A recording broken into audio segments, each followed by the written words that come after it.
Call the December 5th Planning Commission for the county, or Cache County, to order.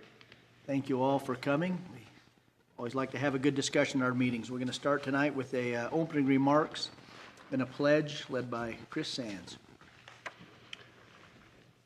I'll give my opening remarks tonight in the form of a poem, a short and sweet poem from former Utah poet laureate Ken Brewer.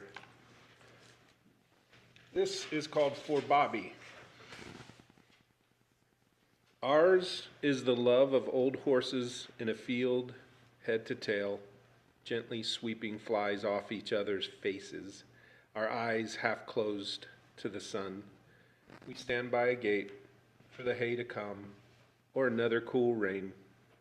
Ours is love beyond time, while tall grasses grow and grow. Please join me in the Pledge of Allegiance. I pledge allegiance to the flag of the United States of America and to the republic for which it stands, one nation, under God, indivisible, with liberty and justice for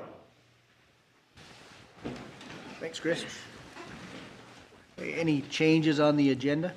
Okay, I would accept the motion to approve the agenda then. I'll make that motion. Motion. Approve the agenda. Second. Motion and a second. All in favor? Aye. We all had a chance to review last month's minutes. Yeah. Any changes there? Didn't say anything. Accept a motion for those then. Move to approve the minutes from our last meeting. I'll second that. Okay, motion and second. All in favor? Aye. Okay. And for the first time in a long time, we have no consent items. We had one 2 months ago. Oh, did we? Yeah. These are nice. Okay, well, we're ready for presentation then on the Staker Parson North Smithfield plant rezone request.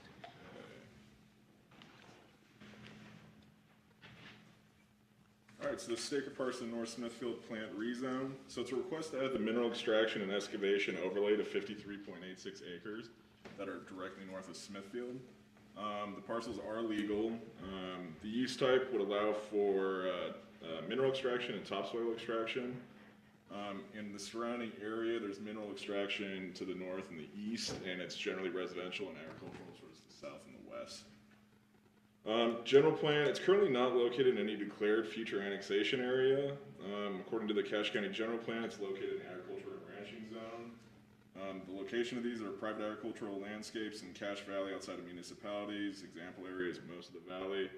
Purpose and character, agricultural and rangeland uses on private lands under conservation easements are expected to continue in the valley. Separation from dense residential developments is advantageous. The agricultural landscape provides separation between adjacent municipalities and protects suitable soils. Preferred land uses includes agriculture, ranching, rural residential uses at densities of less than 1 unit per 10 acres. Conservation easements conserve public lands and agritourism. Secondary land uses includes industrial and commercial uses directly supportive of agriculture, so processing, packaging, and distribution. Clustered subdivision developments, outdoor recreation, and farm worker housing. Discouraged uses includes residential developments at densities of greater than 1 unit per 10 acres, if not in a clustered subdivision development. Clustered office, commercial retail, flex office, industrial, and heavy industrial. None of the parcels are really in the urban expansion overlay. That 48 that sits right here, it grazes the urban expansion overlay, but none of them are in it. Roads, access to the property is off of US 91. So this parcel right here is owned by Smithfield. Matt took a look at it and he said there was evidence of an access road, but it's just in disrepair. And then Staker Parson has access coming off of 800 North. Same thing. Service provisions, the fire district didn't have any comments. Vegetation Management Division of Public Works did say there are noxious weeds present on these properties and they recommend that they get a weed management plan in place, but it's not a requirement. Noticing everything was done on the 22nd, so the posting to the public notice website, the sending of the letters to surrounding property owners, and posting the agenda in 3 public spaces all occurred on the 22nd. We received one comment from Smithfield City, but they're also a party to this, so just keep that in mind. And staff has no recommendation, but we'll help you draft a letter to county council.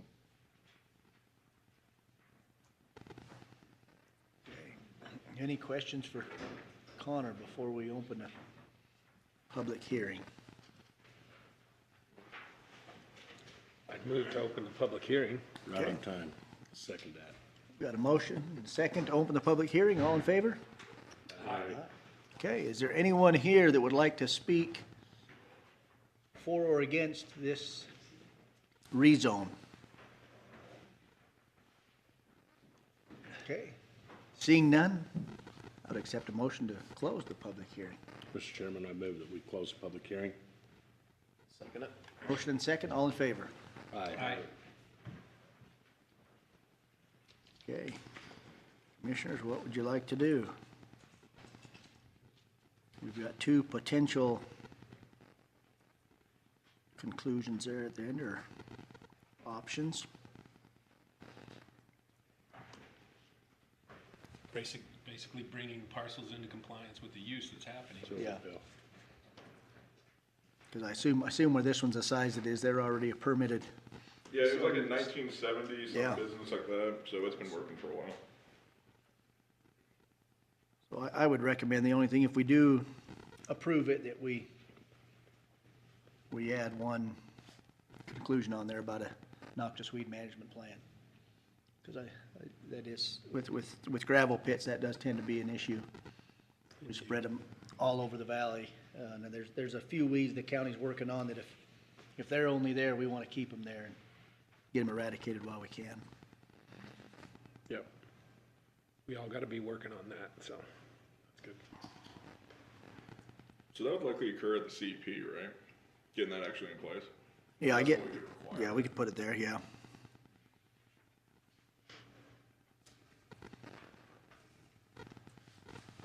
If there's no further suggestions or such, I move that we suggest to the county council approval of the Staker Parson North Smithfield plant rezone. I'll second. Okay, motion and a second. Any further discussion? All in favor? Aye. Aye. Okay, that passes. All right. You're very fast tonight, so I was we're gonna a say, little ahead of schedule. we're gonna go too fast, but we can give the presentation. We just can't have the public hearing yet. Yeah, and alternatively, we could push number 4 up if you wanted to. Yeah, if look we need at to fill in a spot Should we there. move 4 in? Yeah, we can get that done quick. it. Okay. Some of their people might not be here altogether yet, but I know the applicant is here. Yeah. Yeah, I just pulled that up. Do you have the right? Yeah, okay, thanks. Okay, so this is the North and South Sage Ponds conditional use permit. It is a request to construct 2 ponds on 2 separate parcels to be used for transporting and storing of irrigation water for use on the subject parcels and surrounding ag property owned and operated by the applicant. The subject properties are legal, and this use type is allowed in any zone with a conditional use permit. And they're not required, the property is not required to be located on a building lot or to comply with minimum lot size requirements for the district in which it's located. The properties adjacent to the use are primarily for ag purposes with residential and the boundary of Richmond City to the west. The applicant provided a letter of intent plans and this personal statement that details the purpose, history, and construction as summarized in the staff report. Again, per the letter of intent, the 2 retaining ponds are being constructed to relieve long-standing issues that occur due to the farm's geographic location and the way water is utilized in the area. The ponds, again, will be used for ag use and will provide reliable water for plants and animals in the late summer and fall. The property owners were previously applied for and were granted a ARPA fall water optimization grant from the Utah Department of Ag and Food.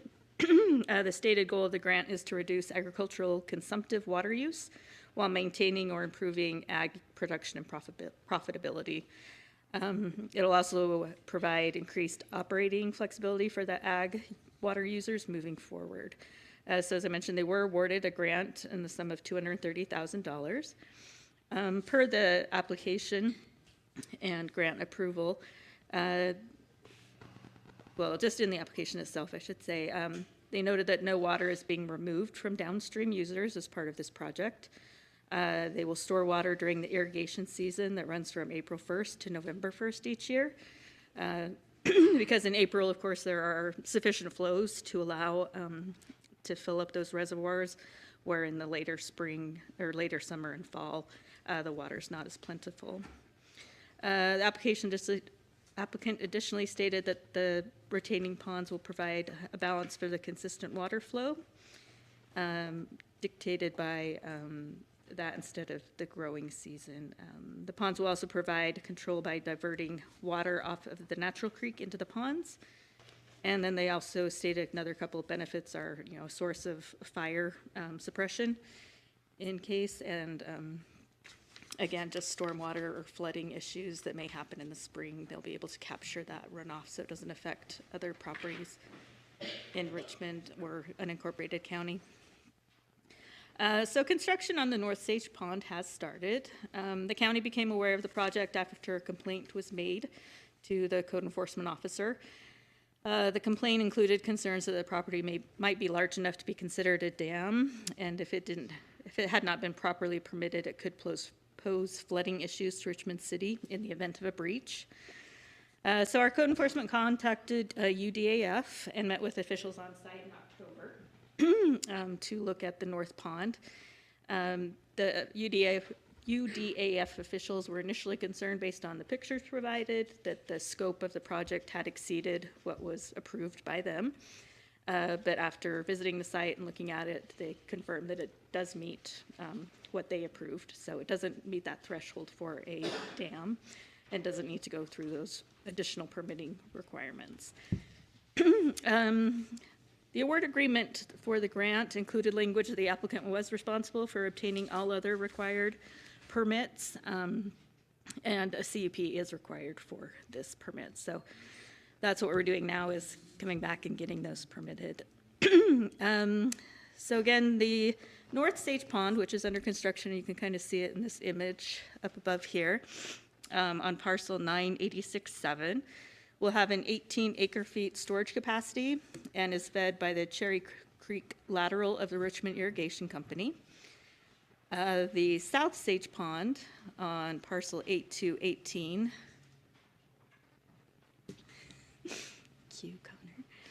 which is a little north or little south and west of the other site,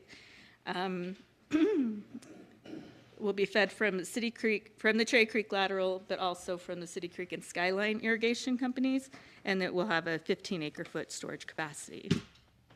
The water rights for the project are held under the water right mentioned in the staff report with the change application. And looking at it, it does specifically speak to actually 3 different ponds, but this particular application is just for the north and south.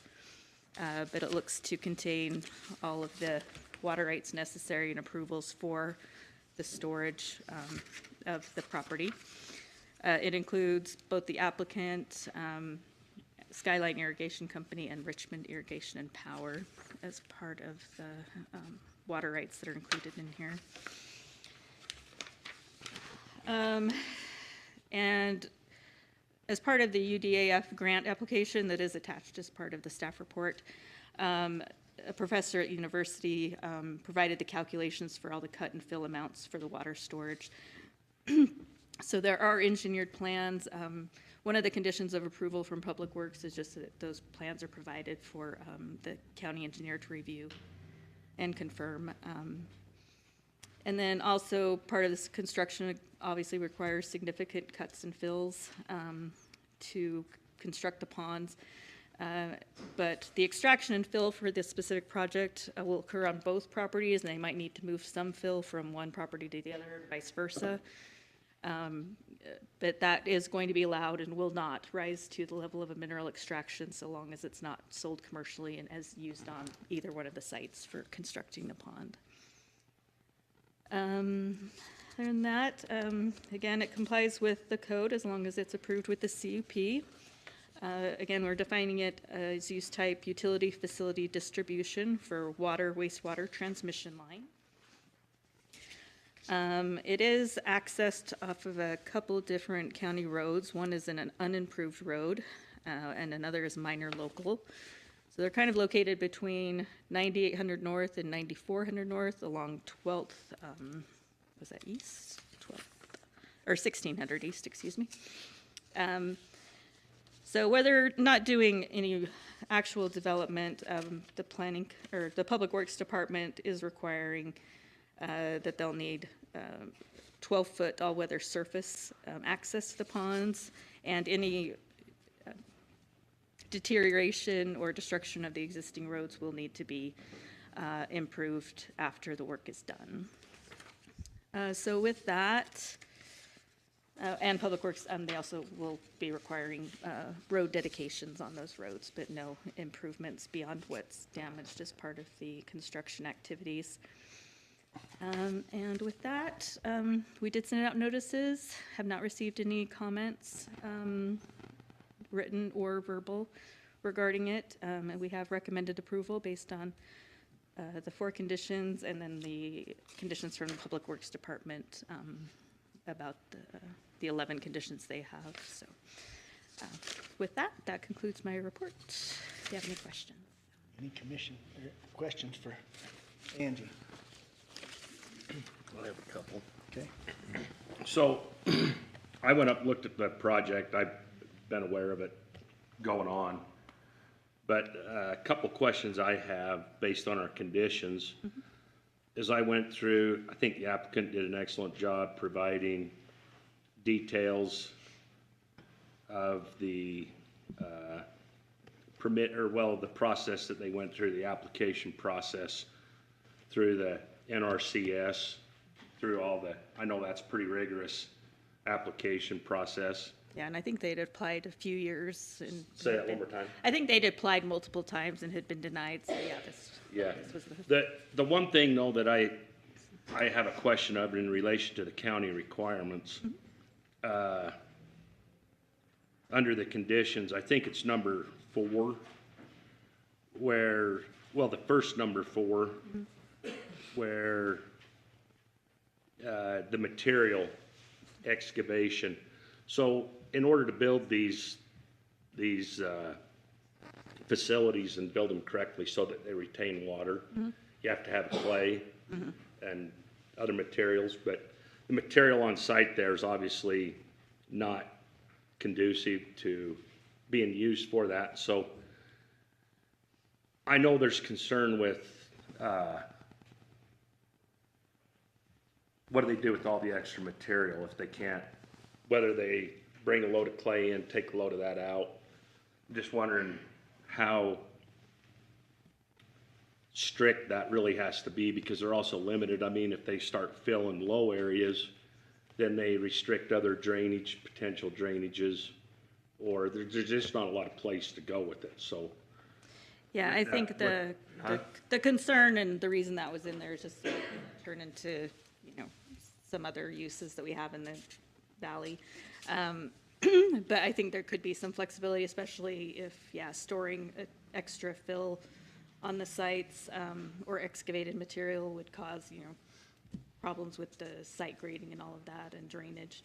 Because I know the applicant, well, and the contractor, they either lose farmable ground to pile it up, or they fill in areas that probably shouldn't be filled in. And I might not have a clear memory of our discussions, but I thought that there was like some clay on one property that could be used on the other and so I forth. think but there's, I you're don't know all the probably- detail, but I'm confident from looking at it, there's gonna be excess material.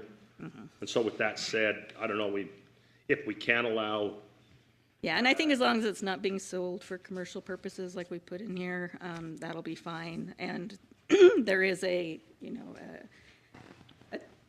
termination point to this project, so I know it's not gonna be ongoing forever, and they're That- trying to that's get my this other- done as soon as possible. My other so. question or concern too, and I realize and I'm glad that they're here tonight to make sure that everything's taken care of, but as I look at these plans, and I'm confident that the NRCS would not have awarded this application without having drawn plans, gone through plans. So if we take that next 4 and say that they've got to go back to the drawing board with engineering and such, Yeah, I'm is with that you. necessary? No, I believe they have all of the documents. We just weren't able to get them all for this particular application. But just yeah, gotta it is a turn- they just condition need of to turn approval. those plans At the in. end of the day, they're under a time crunch, and if they're too far into the project now with what the state's already approved. Right. If they don't proceed, they get nothing. Correct. For what they've done, so. Yeah, and like I said, I know they have binders and binders full of documentation, so I'm sure it's there, just a matter of getting it, showing the county That engineer, was my checking only it off. question so. or concern. Anything else? Any other questions? Okay, is there anyone who would like to speak to this project in the audience? It's gonna be an easy night. I like this. I would request to add one condition on there. Being as much ground is being disturbed, is that there's a revegetation and weed management plan as part of that. Yeah, Say and they I had to get a land apologize. disturbance permit, but I think we need to make sure it's got, And they already are contracted with the vegetation department, I think, to deal with some noxious weeds on site that they've already been treating every year. But yeah, I did fail to. yeah, I think we should just add that one in there to make sure it's Definitely covered. add that one as well. Good. I would like just to add one more thing. I think projects like this are phenomenal stewards of the land to store water, to maximize productivity and keep our land agriculture, keep it open. So I think that I got great respect for the applicant and for the efforts that's been gone into this, especially her late husband, for his vision in doing this. Definitely. Okay, what do you want to do, commissioners? We're gonna let you. Oh, I'm ready to make a motion. Mr. Chairman, I'd move that we that we approve the north and south Sage Pond CUP based upon the conditions identified with the addition of the noxious weeds. And And two conclusions, so 12, well, there's I think actually there's really, 15, 16 16, conditions yeah. with the noxious weeds and the 2 conclusions. Are you gonna include your flexibility on the material excavated?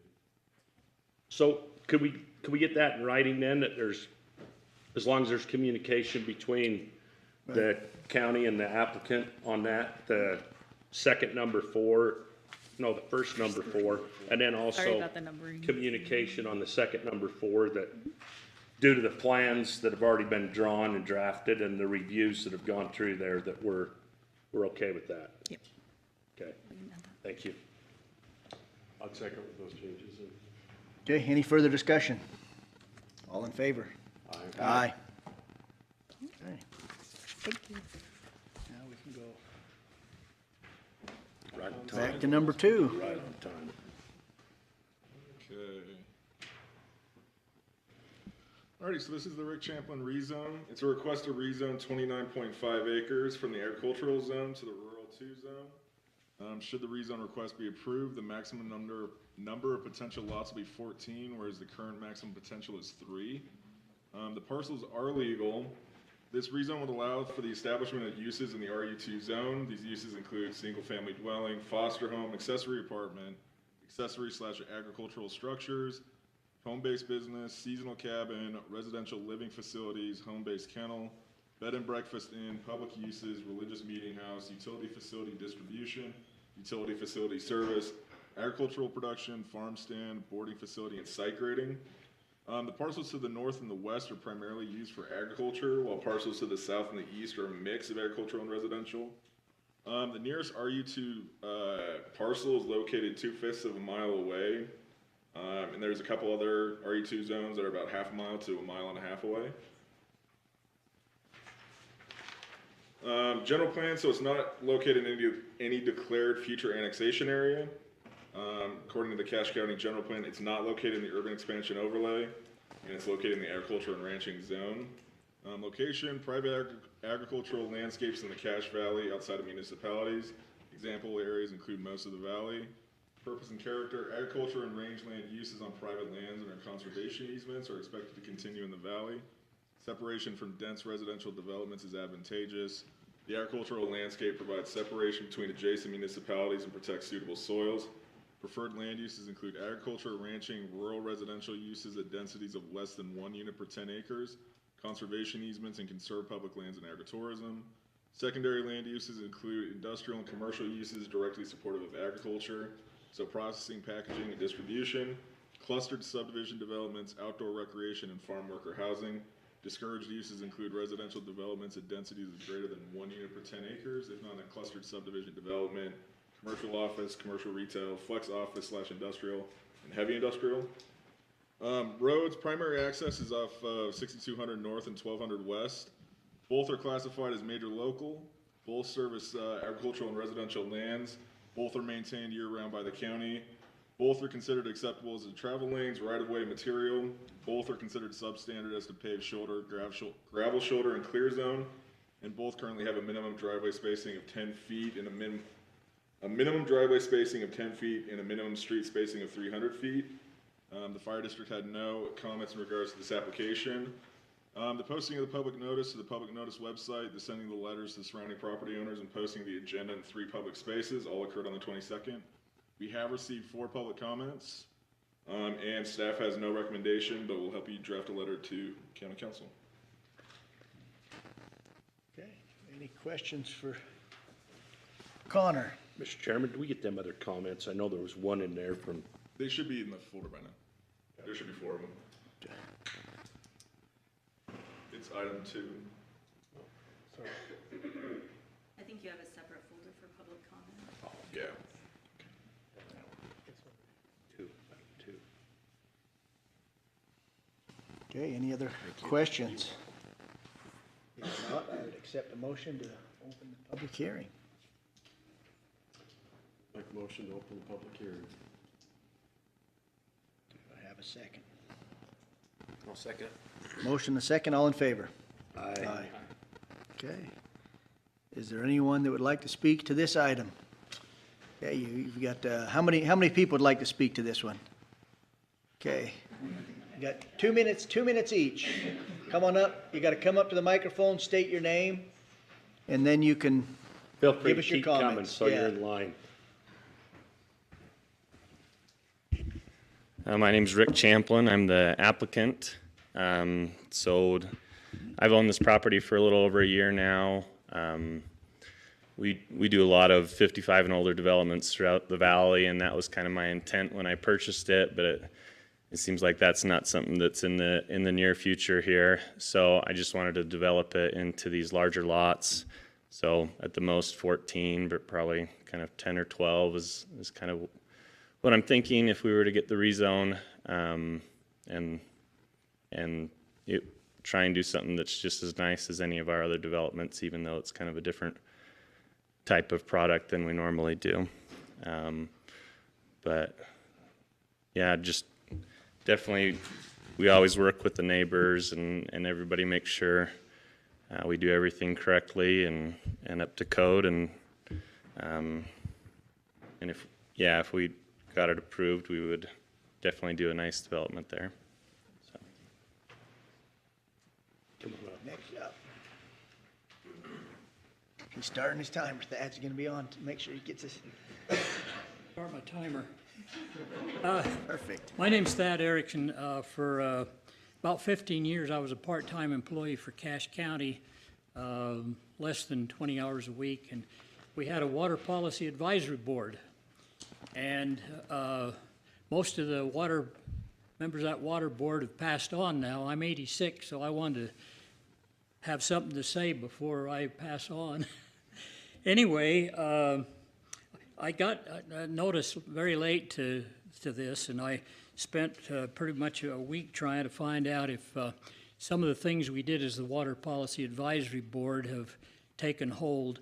And Utah Geological Survey had us classify the groundwater in Cache County. Alma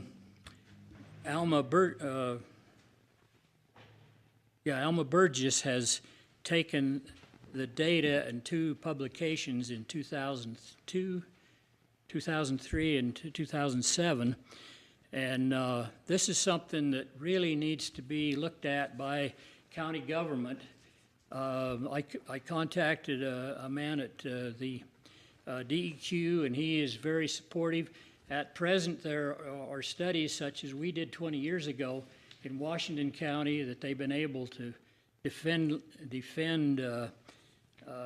zoning rulings to limit densities from A10 down to, well, from 1 lot per acre to 1 lot per 5 acres. This was particularly effective in the area up around Midway and Wasatch County. And so there's 2 counties, I don't know which ones, that it's ongoing. There's still money to do this. It's something DEQ really pushes. I've got a 1-page statement here that I left. I couldn't get in touch with the DEQ people. I needed to until late this afternoon, so I've given 1 copy to the planning office. I've got 1 other copy here.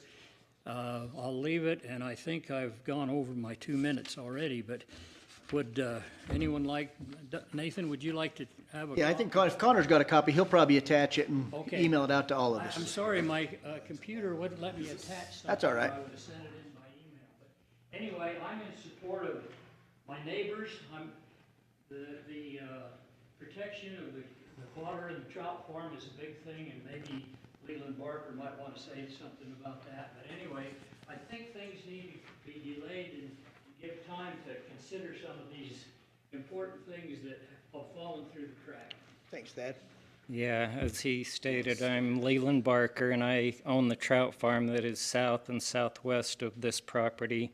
And there's a spring in the middle of that property, and the water is piped from that spring over to my property where I use it to raise fish. So my concern is that that property might be polluted with a whole bunch of septic systems that they put in there, and then it wouldn't be as good quality of water to use to raise fish with. So that's my concern. You don't want the brown trout from that property entering your property. Right. We got it. You had to go there, didn't you? I'm Keith Christensen. I'm the adjacent property owner to the west, on the left-hand side there. I'm here to, my recommendation would be to rezone it to RU5 or leave it A10. Leland mentioned the spring that is buried. It's actually buried. You can't see it from if there's a little green spot. Anyway, it's buried. And then a lot of the water, surface water, runs right down into my piece. And so I'd like to see something done with that surface water if it's developed. It needs to go north towards 6200 north. So we'd like to work with Rick if he gets clearance to do this. The precedence has been set in our area where properties have been zoned RU2, and they were only actually had asked to put 3 homes on it. There's now a 6th home going on that property. Once it was rezoned, that opened the door. So we're just a little concerned that once it gets rezoned, then it's going to be opened up for a lot more development. I'm not naive. I know that temple going in there, I knew that development was going to start coming and encroaching. I just ask that it's responsible, and that we moved there 30 years ago, and I've enjoyed the open space, and it's been really nice. And just hope that all people involved will respect that. So, Thank you. thank you.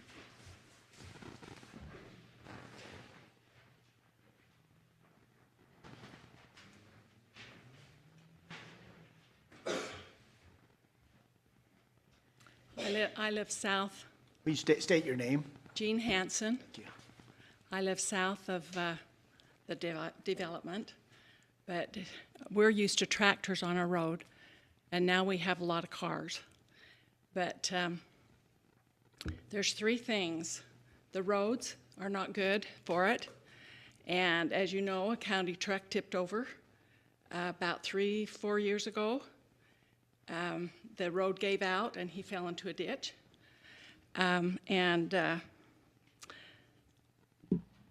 The water, on bad years, our wells run dry. And this is just more for, to take up the other water. Smithfield City has drilled, I know they wanted 3, I think they've only drilled 2, but it really takes a lot of our aquifer. And then, of course, the septic tanks. That's a big problem. That's all I have Thank to you. say.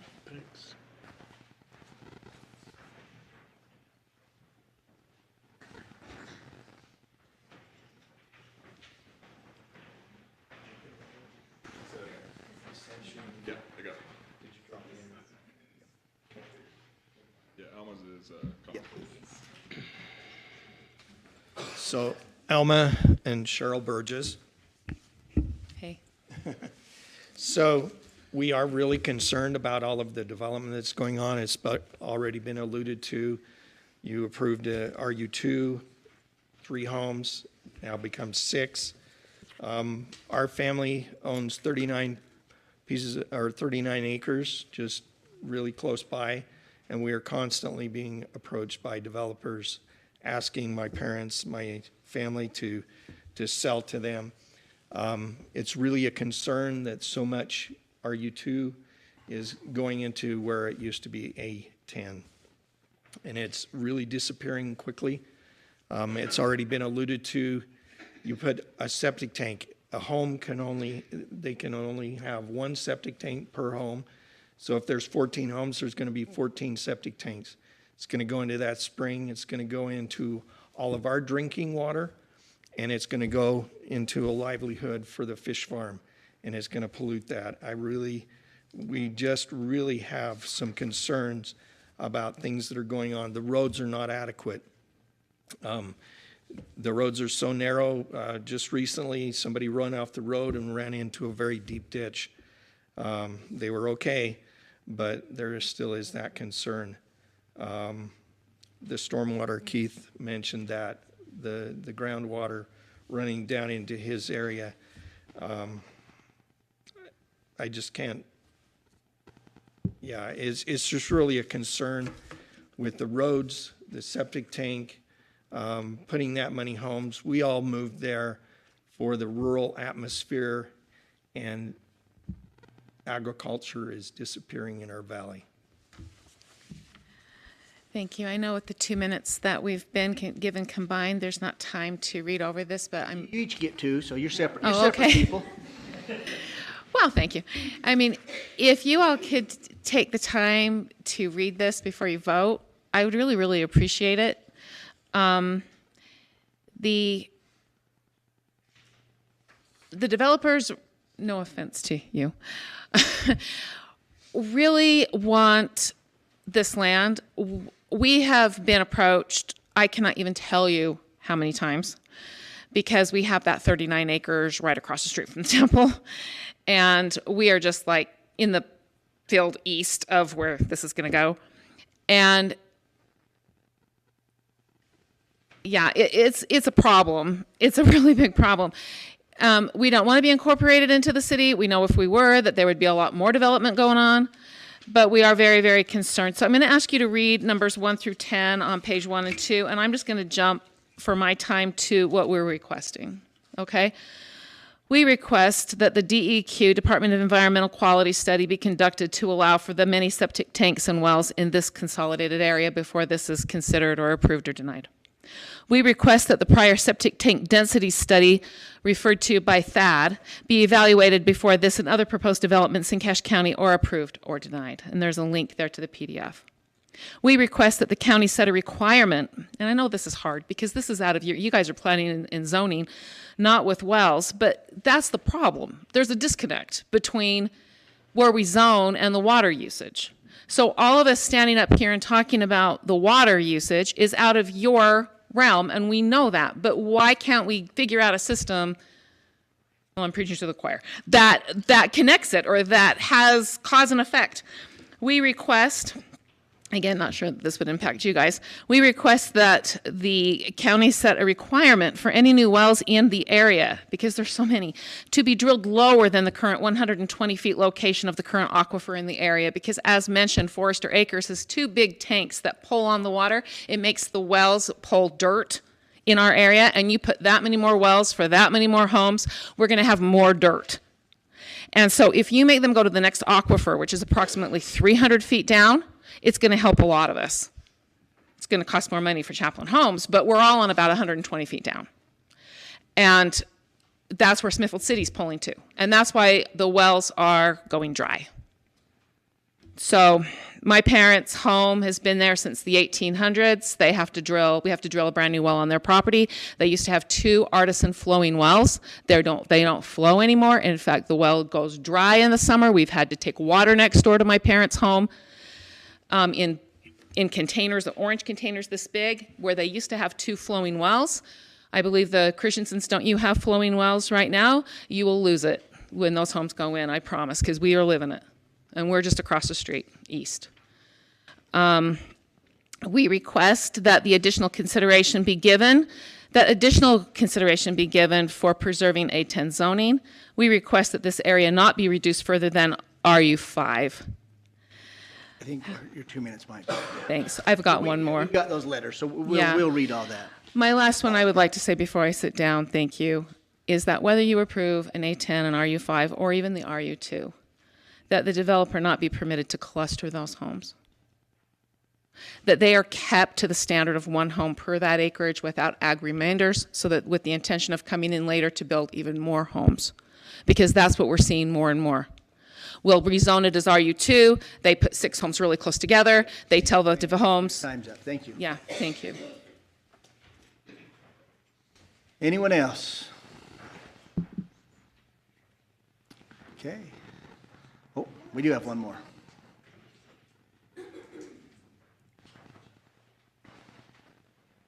My name is Rosa Mather, and I own some property around there. My husband was Gary Mather, and he was one of the, we can say, the pioneers in there. And so, anyway, whether we like it or not, housing is coming all the way, and nothing is going to stop it, because we have children, we have grandchildren, and they're all thinking about this land, to build houses and stuff. So I think the main concern is that,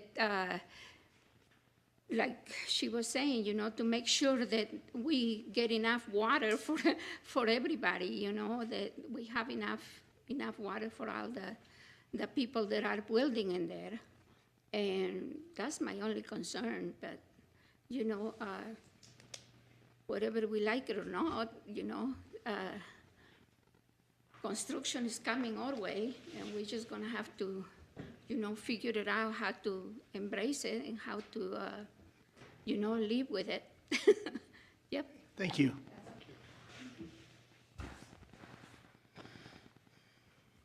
Okay, if there's no one else, I'll accept a motion to close the public hearing. Motion to close the public hearing. Second that. Motion and second. All in favor? Aye. Okay, commissioners, you have further questions or discussion?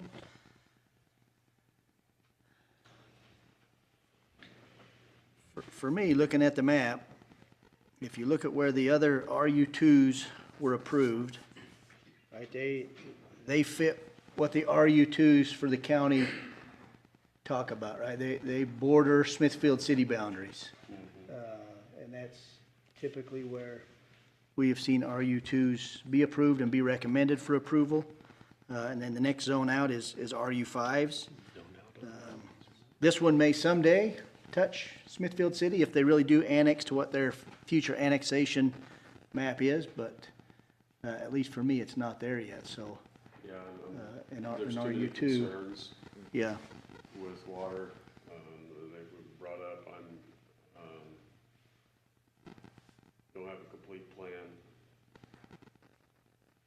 to address that. I mean, that's significant concern for all of these neighbors. The septic and the runoff's also major Yeah, concern. yeah, and those are all water related as well.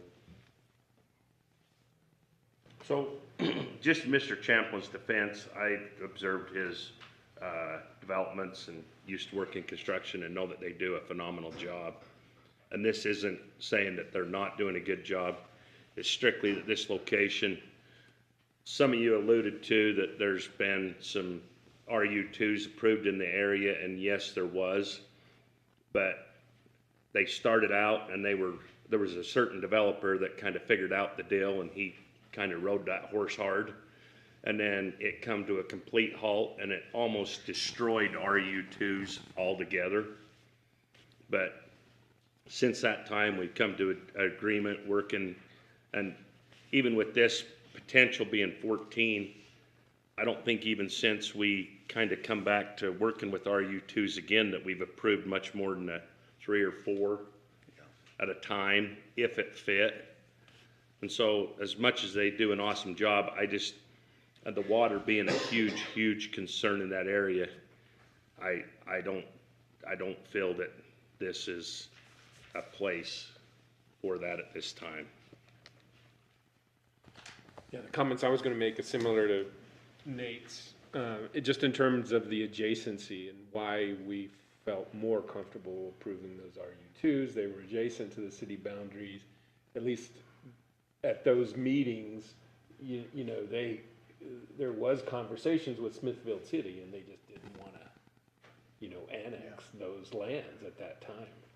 And this case, there is some separation there, and I'll just also point out, I think, you know, the existing density of homes out there is much closer to a 5-acre parcel than a 2, that's for sure. So, for what that's worth. okay.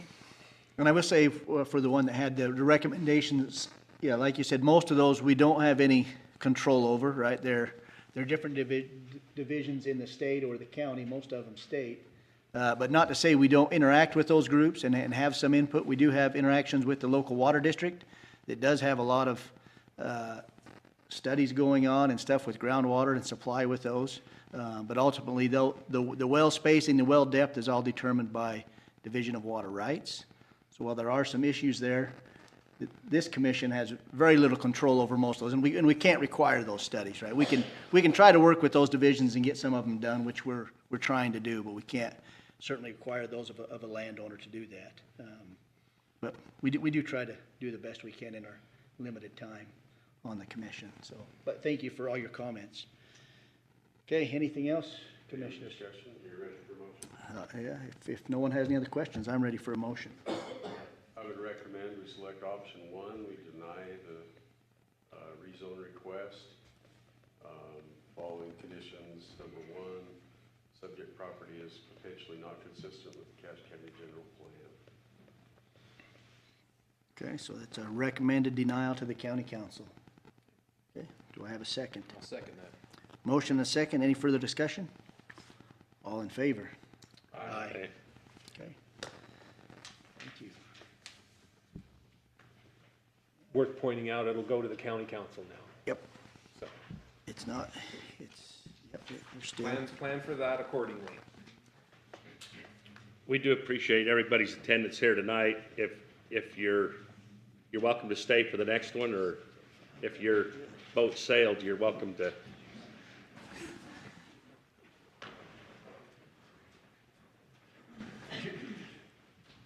You can tell we've all been chairman at some point. Clear out as many as we can.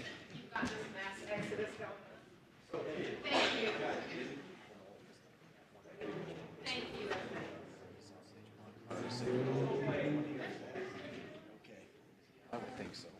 I Some of them thought like they were here today on the Richmond. So if anyone that came in late is here for the item number 4, the CUP for the North and South Sage Pond, we have already done that item. So if you were here to listen on that one, we did move that ahead where it wasn't a timed one. That CUP was approved earlier in the meeting. I don't know if anyone that came in late was here for that, but that one has been, if you don't want to stick around. All right, Connor, you ready for next presentation? Powder Mountain. Powder Mountain. All right, so this is the Powder Mountain Rezone 2024 rezone. It's a request to rezone 1,621 acres from the Forest Recreation Zone to the Resort Recreation Zone. Density calculation is a bit weird because it's based on the master plan, so there's not necessarily XYZ amount of acres equals XYZ amount of units.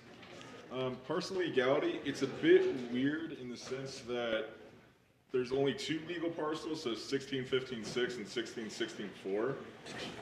All the others were split using warranty deed, so those ones are restricted.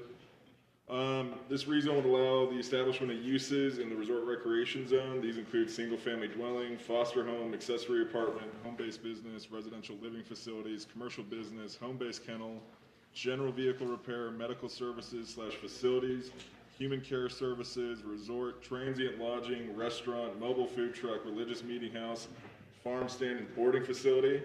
The surrounding parcels are mainly used for recreation and their forests. The nearest parcel in the resort recreation zone is located directly to the south and directly to the southwest. The general plan, it's not located in any declared future annexation area. The Cache County General Plan says it's not in the urban expansion overlay, and it's located in the mountain, rural, and conservation zone.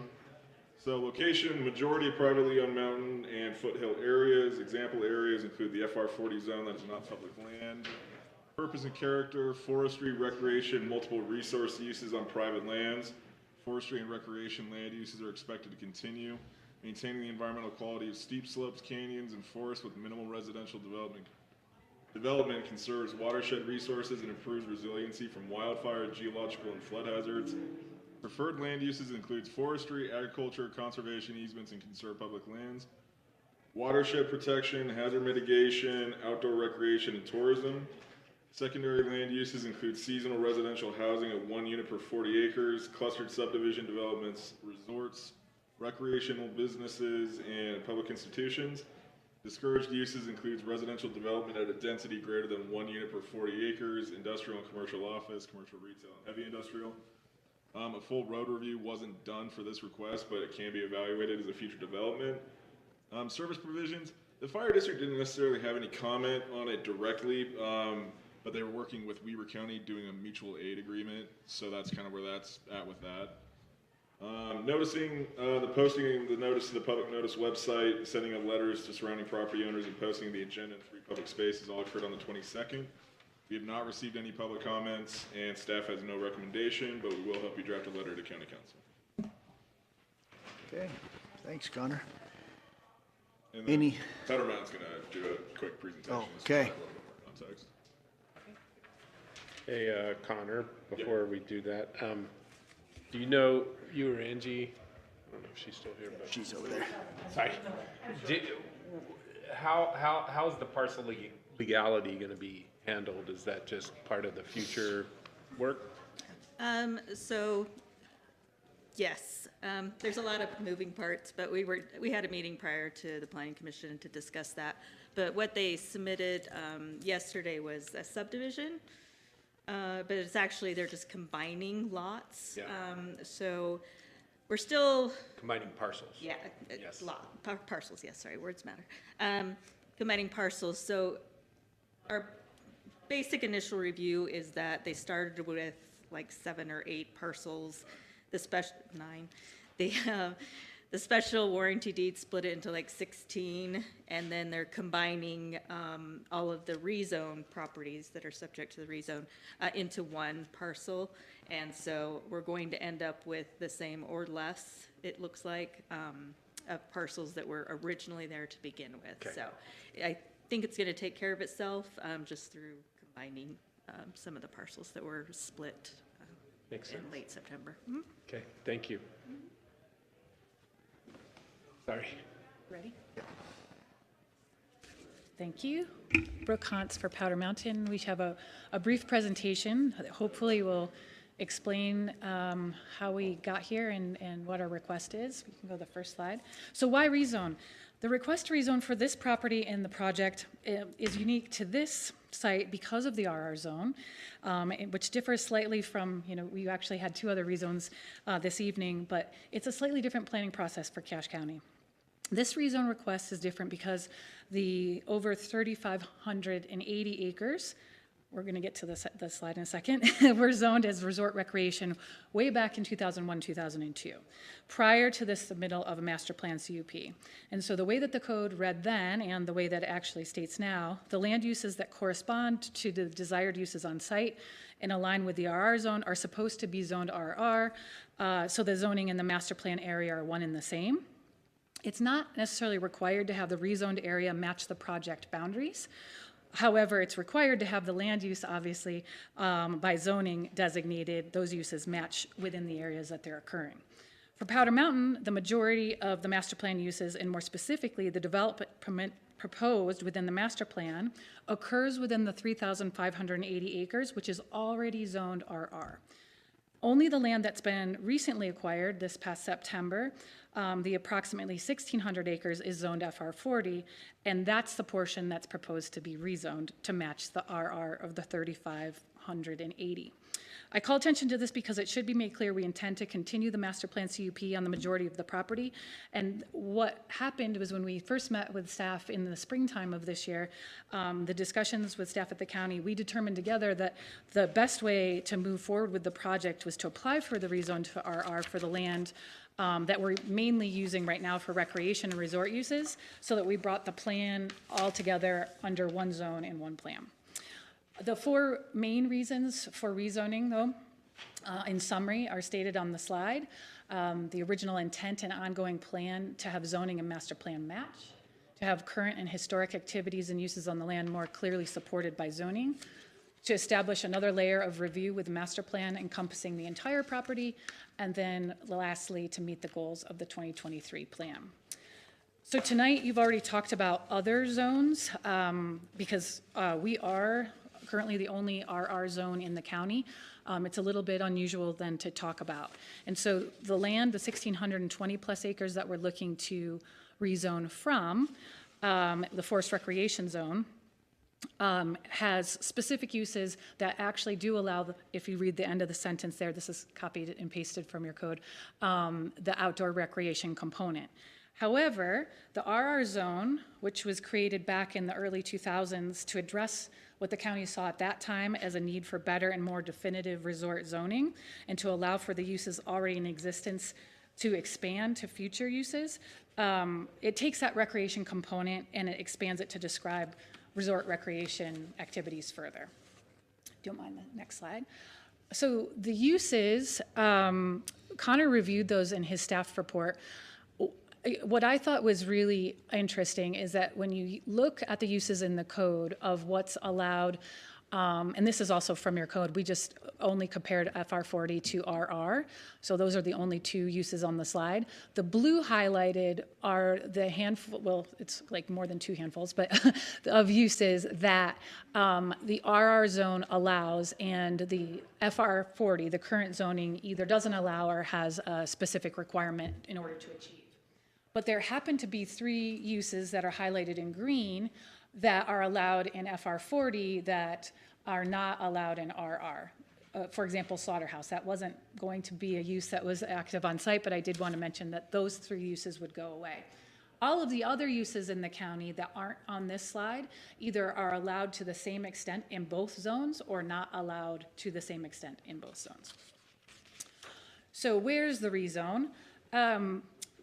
Our property is so far to the south, I noticed in the staff report, the second map actually doesn't even go down to where the property is. So if you can follow those 2 guidelines that we have from the blow up on the right-hand side of the screen, you can see the brown and green map. That's a blow up of the highlighted 1,600 and plus acres. So the vibrant green is the area of the rezone. The brown is the land that we own that's already zoned RR. Again, that's the right side of the screen. And then on the left side of the screen, if you follow those guidelines in, that's the area, the very south end of the county where the rezone is occurring. Yes, if you wouldn't mind. So a better map of just the full rezone in its adjacency to the currently zoned RR. Again, the vibrant green, the existing, vibrant green is the proposed RR zone, and the dark brown color is the existing RR zone. So last time we were here last month, we talked about our master plan CUP application in a workshop. There were a lot of questions about where uses were occurring and how that could potentially relate to a rezone. And so this map tried to address those questions. The vibrant green, again, is the 1,600 plus acres of the proposed rezone. So it's current FR40. The little red intrusion there is approximately 95 acres, which within the master plan is showing where the residential uses would go. The rest of that green area really is all recreation, so outdoor recreation and resort uses. And so the intent of this was to overlay the master plan to show the significant difference between which all of that area currently in green and red could be residential under seasonal cabin only use on 1 per 40 acres. You would now condense that into not seasonal to could be a year-round residence, and it would be only within that red area because we're not planning on having it scattered throughout the entire zone that we're rezoning. Rezone and general plan. The proposed rezone aligns with the 2023 general plan. I've listed the 4 reasons how we align with the general plan language. Again, if you look at the county map that's on the insert there, you'll see the little circle at the very bottom where the Powder Mountain project is, and specifically the rezone. You'll also notice that unfortunately the majority of the landmass of the county, including our area, didn't participate in the rezone documentation. And so it's significantly far outside of where kind of the vibrancy and the density currently is in the county.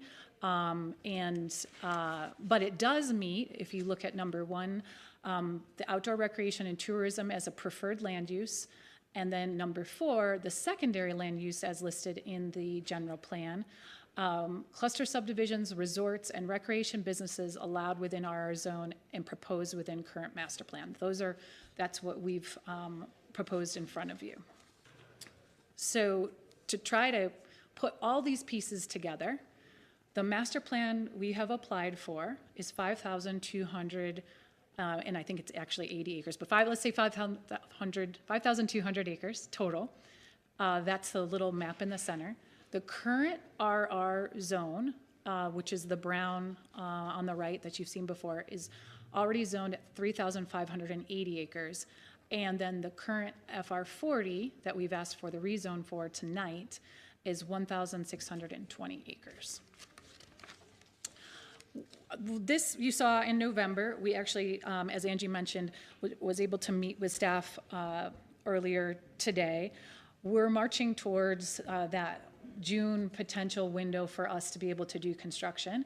And so you can ignore this timeline. We'll have a new one for you at our next meeting. But the June timeline and where we are in December still match up. A lot of things have to happen between now and then in order for this to all come together.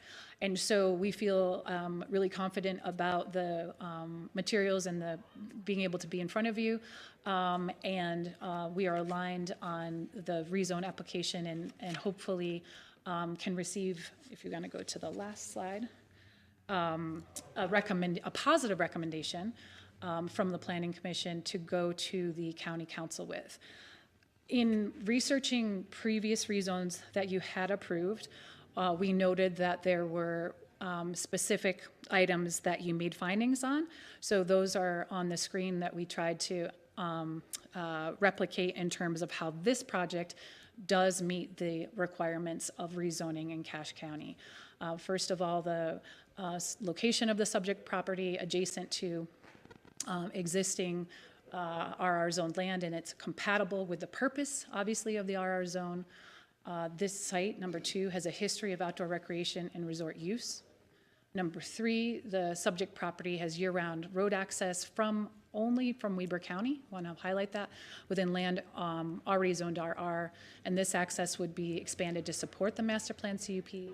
And then lastly, the findings that you typically make are related to the general plan, and those 2 items there regarding how it actually meets the specificity of the mountain, rural, and conservation description in the general plan have been met. And I think that's what we have. Yep, Thank you. big pages. Any questions before we let her sit down? Okay, thank you. Thank you. Okay, any other questions for Connor before we open up a public hearing? Okay, I accept a motion to open a public hearing then. So moved. Move in second, all in favor? Aye. Okay, is there anyone here to speak to this potential rezone? Okay, seeing none? Accept a motion to close the public meeting. Got a motion? Got a second. A second, all in favor? Aye. Okay, commissioners, what would you like to do? Don't all speak at once. Well, where I missed last month, all I did was read the minutes and get the report, but, I don't know, the discussion last time. Yeah, it was just mostly the presentation. We had some questions for them. They answered back and forth. And that was more on the master plan part of it, what they're really hoping to do down the road if this gets approved, and then they go through the CUP process and get everything approved with conditions on there after the fact. But this is just their first step in that. I think overall, for me, this will be a compatible rezone and use for the area. I don't have major concerns. I'm more interested in the nuts and bolts of the proposal, the next stage. So I'm not too concerned about rezoning this property that's adjacent to their existing resort recreation zoning. I do know that Brady wasn't able to stay here. He was interested in studying this a little bit more, I think, is what I would say, but for what that's worth. Yeah, I'm kind of with you, is most of the, I think, details of it are the next step of the process, and unlike in the previous rezone, there was a few mentions of, it was approved for RU2 for 3 lots, and it got changed to 6. And those aren't tied to an approved general plan CUP type thing like this will be, and so we have a lot more control over the next step on this than we do in just a general development rezone. And yeah, for me, I'm the same. I'm comfortable recommending approval, knowing that it's really the next step where we get into the details and make sure that it meets what fits for the county, because the way it is now, they can do what they're doing on there. They just couldn't do those homes, and if we decide that doesn't fit, we can still restrict that in the next step, if we need to. But if we think it fits their general plan and it meets everything, then we can move forward in it. So for me, I'd be comfortable moving too, but I don't know what I think it makes you sense. guys think. What's happening there now, so I don't see any problems with it. Environmental preserves all those roads that would go all over that the rest of the property, so. With with the existing zoning. Yeah, Yeah. the existing, Yeah. by changing it, it preserves that land, so I'm. Okay. That may be, help remind me of one question I did think of during the presentation, but just curious if you guys know at this point, like that 95 acres, how many units do you think you would be looking at there? Do you know that already, or is that still? So we haven't done site-specific, like subdivision layouts on that area, but when we look at the land use and how the resort kind of sits, when you look at the entire master plan, it makes sense that those would be larger lot developments. And so I don't even think you'd have something as small as 1 acre there. And so I'm thinking that you have a limited number of units, larger lot, ranch style, but still way further condensed into that area. Because it would be, when you, again, if you kind of picture back in your mind the master plan, it's the farthest north and east on the site, so it'll be the most remote of the property. Yeah. So. Good. Thanks. And I mean, just circling back to Val J's comment, the existing acreage of FR 40 would generate 40 new homes up there, and so With potential roads all over. yes, Cut all of over. course. And yeah, all over the landscape and everything. And so, you know, if even with this additional 95 acres, if it was a unit per 2 acres or something like that, we're talking about a similar number of homes, but they're now clustered in developable area that can be serviced properly. So just for context, I guess. So thanks. Okay, You ready? you bet. Okay, I would make a motion to approve based on the conditions outlined of the 1, 2, and 3. Okay. Recommend approval to the county Recommend council. approval to the county council. Okay, motion?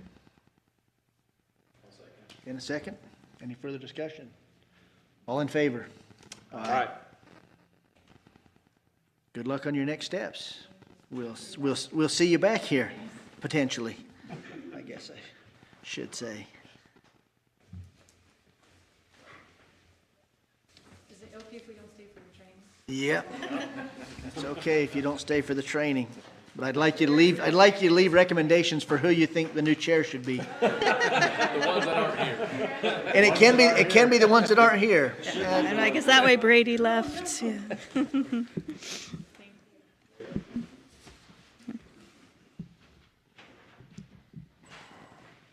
Okay, yeah, so 5 is just a reminder of the 4 hours of required training. I put that memo in the folder with some links. Sorry, not all the links are working, but I assume most of you have probably accomplished all of your training through going to different conferences and stuff. So probably next week, I'm just going to send out an email that if you just respond to and just say, I acknowledge that I've completed my training, we can just file that away for the records in case there's an audit or anything. And then, yeah, number 6, elections for chair and vice chair. So we've included the bylaws in the packet, so you can review those to see what the responsibilities are. Oh. I'm not opening up for nominations yet, so you can't nominate anybody. Quiet over there. You want to take yourself out of running, Nate? It's fine. I just, it's nice to spread things around. Yes, I agree. Good. I know we can't nominate Lane because he probably won't be here the whole year, and other people, there's only one that hasn't had a turn, I think, but. What? That's right. I've had a turn next to you, so that's. Oh. Okay, we better. I was thinking maybe it is Kurt's turn. I was thinking it may be Braden's turn. You may kick me off, because I'm gonna be going in February, May. Yeah, you're pretty busy. I can see, and you're not around to run over and sign plat maps once or twice a month sometimes. Kurt goes through town every day from work to home, so I know he goes past every day. He might be on 10th West, but he could jump over. So I like, was that an official nomination? It is. Oh, I don't know. How many nights a week are you meeting now? Well, that's really the only thing it adds to it, Chair, is you gotta sit here and talk more during the meeting and sign once or twice, depending on the month, a plat map. That's the only difference of sitting there. It's not, there's not extra meetings. Well, if you mess up after a year, you can put me back in next year. Kurt, are you vice chair now? Yeah. Oh, okay. He's been in training. Yeah, so I've had my training, so it's someone else's You're turn. due for a promotion. You got about as long a vice chair as I did before they bumped me up. Is there a second to his motion? I'll second it. Good job. You thought we were friends. I know, thanks. Now I gotta put you on the We've got a motion and a second. Any further discussion? Oh, jeez, All in favor? I guess. Perfect. Well, you better sit right here and show me how to do that next Well, time. that, yeah, I can sit like Coach that's all me. right. You got plenty of Payback coaches. is, he's vice chair. That's, Well, I was gonna say maybe it's Brady or Jason's turn to move back up to I vice think chair. but Jason's He hasn't been in there, in one of the spots for a been out of the while. mix for a while, right? Sounds like a nomination there. It is. Nomination for Jason Watterson for vice chair. Do I hear a second? I'll second it. Motion second. Any further discussion? All in favor? Aye. Well, thanks, guys. Motion passes. Perfect. Awesome. Who wants to deliver the news to Jason? Well, I think the new chair, the new chair is supposed to deliver the message to the new vice chair.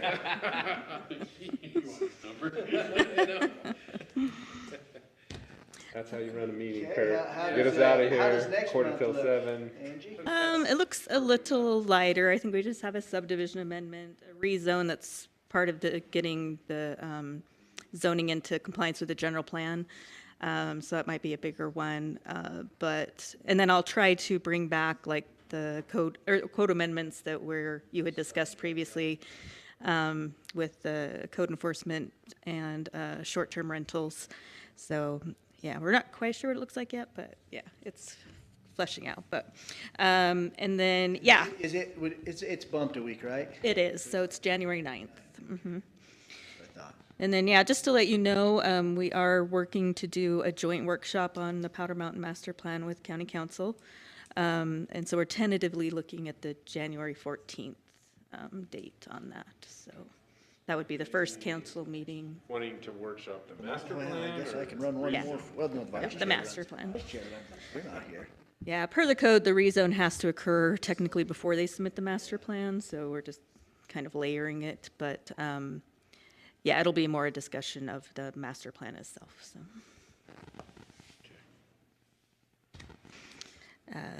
But with that, I think that's all.